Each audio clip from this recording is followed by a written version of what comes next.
સુરતના ઈચ્છાપુર વિસ્તારમાં આવેલા ભટપુર ગામમાં ઘર આંગણે રમી રહેલા 2 વર્ષના બાળકને કોબરા સાપે ડંખ મારતા બાળકનું મોત થયું છે.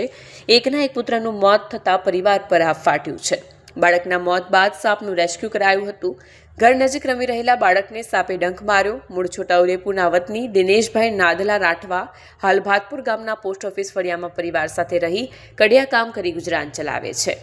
બાળકો જ્યારે રમી રહ્યા હતા ત્યારે બાજુની દિવાલમાં છુપાઈને બેસેલો આશરે 6 ફૂટ લાંબો ઝેરી કોબરા અચાનક બહાર આવ્યો અને સુખદર્શનના જમણા પગે કરડી ગયો. સાપ કરડતા બાળકે જોરજોરથી બૂમાબૂમ કરતા લોહી નીકળવા લાગ્યું.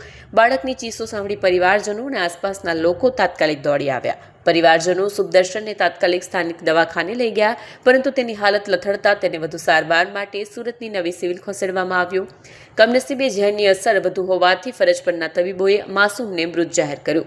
બનાવની જાણ થતાં જ ગામના લોકોએ એકઠા થઈને 6 ફૂટ લાંબા કોબરા સાપનું રેસ્ક્યુ કર્યું હતું.